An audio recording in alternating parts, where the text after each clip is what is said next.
Hello, my dog-loving friends. I lied to you. I said we were going to wrap up, and after I stopped recording, I realized, oh no, I can't wrap up yet. I have one more really important thing to talk about when it comes to address or suppress. Most of the time, when there is a behavior problem, and I ask people, what do you want the dog to do? For instance, they're jumping on somebody at the door. What do you want the dog to do? Not jump at people on the door. Okay, cool. What do you want them to do? And they look at me like I'm a little slow in the uptake. They're like, not jump on people at the door. And I'm like, okay, cool. What do you want them to do? And it's about that moment that they're like, what the WTF? Like, And I was like, look, what you're describing is the absence of behavior. I don't want this. Okay, what do you want? And they're like, I don't know. I just don't want that. Right? They just want to suppress the dog's dogginess, but they don't want to address, in the form of training, what they do want.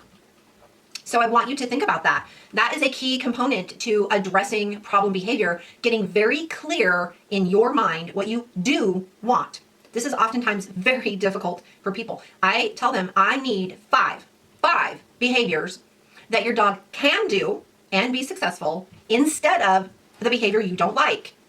And very quickly they look at me like, I don't know. I have no idea what And that's my point. If you don't know what you want, then how can your dog figure out their other available options? They're going to pick other doggy behaviors because guess what?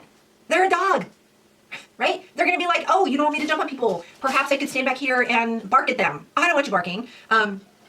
Maybe I could, run around and get a toy. Oh, I like that. But the dog created that. So, not every dog is going to access that behavior choice. And so you need to be very aware that you need to decide what you do want them to do. Often, I recommend for my students that when you are making this list of 5 things that your dog can do, you have some that are moving and some that are stationary. You want to give your dog available choices so that they can pick the behavior that serves them best in that moment. For example, let's say it's jumping on people, and when visitors arrive, we want them to go and sit on their place, like go over there and sit. Okay, cool. But what if a workman comes over the cable guy comes over and he's got a really weird vibe, and your dog is like, oh, this person makes me really nervous. We have put them in a situation where their only acceptable behavior is to remain stationary, and that can be very difficult if there is a fearful response happening. Whereas if I give the dog an option, you may go to your place or you may walk away. Walking away is a moving exercise. Then I've given the dog 2 acceptable choices, 1 stationary, 1 moving, so that in that situation, the dog can choose this or that. I'm happy. The dog's happy, everyone's happy. So many people don't want to give their dog choices. They just want to tell the dog what to do. And we all know that's not how I roll with my dogs, and that's not how I want you to roll with your dogs. I want you to give your dog feedback about their choices, but I don't want you to have to think for your dog. It's like kids, you're going to give them options. Would you like to do this or that? You don't say what do you want to do, because then they're going to be pulled some weird thing out of their head. Let's go to the zoo. And you're like, no. Would you like to color or watch a movie? I will put parameters on their choices, right? You can choose these 5 behaviors that I have already picked out and have taught you to a higher level of it, to an advanced level. You can choose any of those behaviors. So those are my parameters, but within those parameters, you have the right and the ability to choose which one serves you best in this moment in time. So when it comes to what do we want the dog to do, oftentimes people are very stumped. Here's an easy way to not be stumped. Think about what you don't want, and then think of the opposite. For example, I don't want you to bark. I would like you to be quiet. Or I would like you to bark 3 times and then be quiet. I don't want you to jump on people. I want you to stand on 4 feet. I want you to walk away. You can twirl, you can spin. 4 feet on the floor. You can sit 4 feet, 4 feet on the floor. Lots of different behaviors that have 4 feet on the floor, because that's the opposite of jumping. I don't want you to bark at another dog. Okay?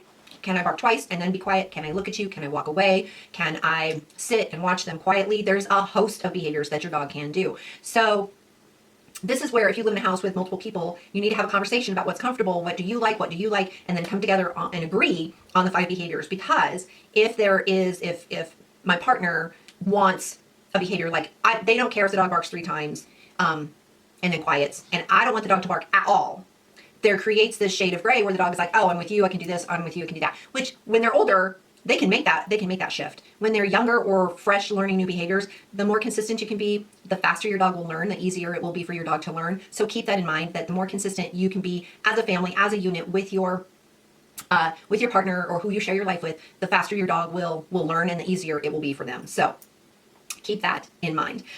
So when it comes to address and suppress, don't do that.